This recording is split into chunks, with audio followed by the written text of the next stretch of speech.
Cerita dilanjutkan dengan diperlihatkannya kekuatan dari Kinoko, yang mana dia mampu memenuhi seluruh tempat dengan jamur miliknya. Dan jamur-jamur itu bahkan bisa tumbuh dalam tubuh manusia, hingga membuat Yaomomo dan teman-temannya terkena efek dari jamur itu. Lalu saat mereka berusaha menghilangkan jamur-jamur dari tubuhnya, Shihai terlihat tengah mengamati mereka. Saat itu, Shihai teringat mengenai rencana dari Gendo, yang mana rencana A adalah membajak Dark Shadow dengan memanfaatkan kekuatan Shihai. Lalu selanjutnya, Shihai akan menangkap musuh. Tapi rencana itu gagal setelah Tokoyami bisa menyelamatkan Aoyama. Saat itu, Shihai memilih mundur dan meninggalkan tempat itu. Di lain tempat, Gendo yang tengah sendirian, ia mengandalkan Kinoko untuk menjalankan rencana B. Sementara itu, di tempat Yaomomo, dia meminta teman-temannya untuk tenang.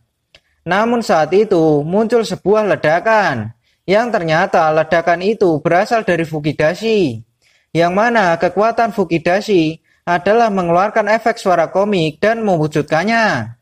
Saat itu, Fukidashi mengeluarkan kata lembab, hingga mampu melembabkan udara, dan jamur-jamur pun tumbuh semakin cepat. Lalu Yaomomo yang terpisah dari teman-temannya, ia pun diserang oleh Gendo. Di sana Yaomomo hanya bertahan dari serangan bertubi-tubi Gendo.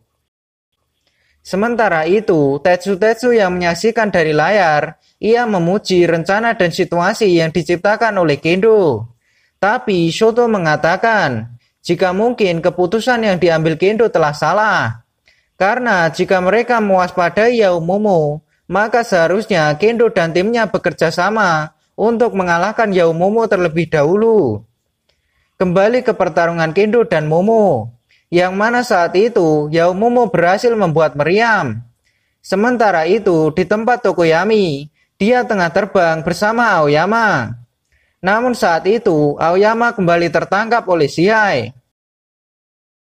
Tokoyami pun berusaha menyelamatkannya, namun dia dihentikan oleh kemampuan Fukidashi. Lalu Hagakure muncul dengan banyak jamur di tubuhnya.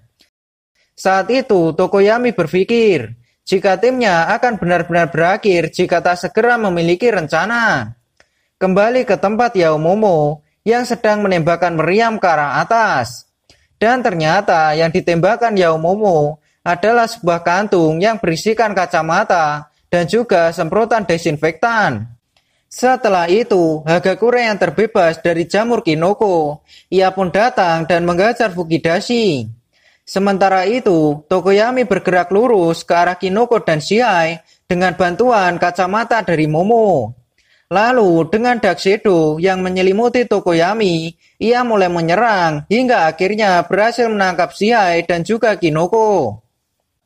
Namun ketika hendak memasukkan mereka dalam penjara, tiba-tiba Tokoyami mendadak batuk. Yang ternyata hal itu adalah efek dari jamur milik Kinoko. Di sisi lain, Hagakure yang sedang menghajar Fukidashi, dia malah tertangkap oleh Gendo. Yang ternyata Gendo juga telah berhasil mengalahkan Yaomomo. Dan karena hal itulah tim 2 kelas B yang memenangkan pertandingan kedua. Setelah pertandingan itu, Yaomomo yang tak sadarkan diri, ia mendapatkan perawatan. Sementara itu, Midoriya terlihat tengah berbincang dengan All Might.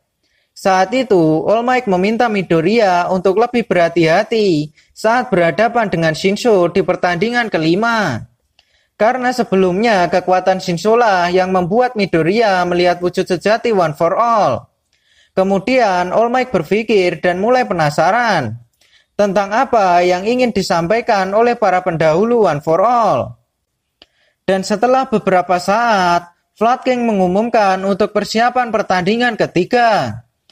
Saat itu, Tokoyami menghampiri Shoto dan mengatakan jika dia akan menyerahkan sisanya pada Shoto. Dan juga meminta agar Shoto berusaha memenuhi harapan dari sang pahlawan nomor 1 dan 2. Karena bisa dibilang Endeavor dan Hawks adalah guru dari Shoto dan juga Tokoyami. Setelah itu, tim Shoto pun bersiap dan berjalan ke arena. Di sana, Lida bertekad untuk memenuhi harapan dari sang kakak, yang merupakan pemilik nama Ingenium sebelum dia. Di sisi lain, Tetsu tengah membicarakan anggota timnya, yang mana tak ada yang tahu cara melakukan serangan kejutan.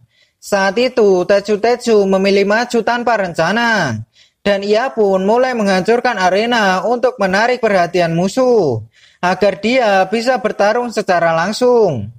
Di lain tempat, Shoto dan timnya mulai bergerak, dan saat di tengah perjalanan mereka pun berpencar. Lalu Shoto langsung melancarkan serangan esnya, dan dilanjutkan dengan gerakan Lida.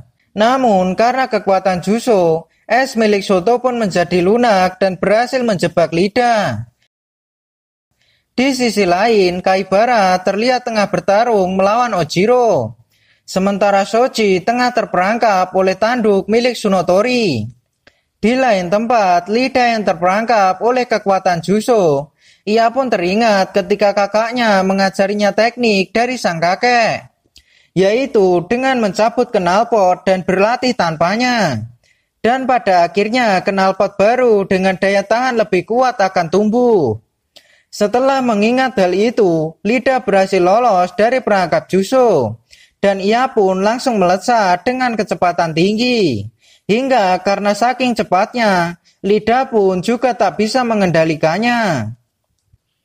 Melihat situasi itu, Juso pun memilih untuk mundur dan bergegas untuk membantu teman-temannya. Sementara itu, Ojiro terlihat tengah terdesak oleh serangan tangan bor milik Kaibara. Tapi untungnya Lida datang dan langsung menangkap Kaibara. Lalu Lida langsung melesat sambil membawa Kaibara. Hingga pada akhirnya Kaibara pun berhasil dimasukkan dalam penjara. Di lain tempat, Shoto tengah bertarung melawan Tetsu. Namun serangan apinya tak mempan pada Tetsu. Lalu Tetsu berbalik menyerang Shoto. Saat itu, Shoto mengingat latihan yang diberikan ayahnya. Kemudian, Shoto pun menaikkan suhu apinya, yang membuat Tetsu mulai kepanasan. Namun, Tetsu tetap maju untuk melawan Shoto. Shoto pun tak mau kalah dan ia pun tetap melawan. Sementara itu, Shoji yang telah lolos dari tanduk Tsunotori, ia pun bertarung dengan Tsunotori. Dan dengan bantuan Ojiro, akhirnya Tsunotori berhasil tertangkap. Namun Juso kembali muncul dan menyelamatkan temannya. Tapi dia mampu dihempaskan oleh Ojiro. Saat itu Tsunotori mendapat celah. Dan dengan tanduknya dia berhasil membawa Ojiro hingga sampai di penjara bersamanya. Kembali ke tempat Shoto yang telah berhasil melampaui batasnya. Dan dia membuat bola api untuk menyerang Tetsu. Namun saat akan menyerang, lagi-lagi Juso muncul dan menyelamatkan temannya. Saat itu Shoto terbentur hingga hilang kesadaran. Lalu Lida pun datang dan membawa Shoto pergi. Tapi Tetsu tak mau menyerah, dan dia mendorong besi besar hingga akhirnya jatuh ke arah Lida. Setelah itu diperlihatkan 4 orang yang telah tumbang karena telah mencapai batas. Saat itulah yang tersisa hanyalah Shoji dan Tsunotori. Di sana, Tsunotori membawa 2 temannya serta Todoroki terbang dengan tanduknya. Dan saat dikejar Shoji, Tsunotori memilih untuk terbang lebih tinggi karena dia tak ingin kalah. Hingga ketika waktu telah habis, pertandingan pun selesai dengan hasil seri tanpa pemenang.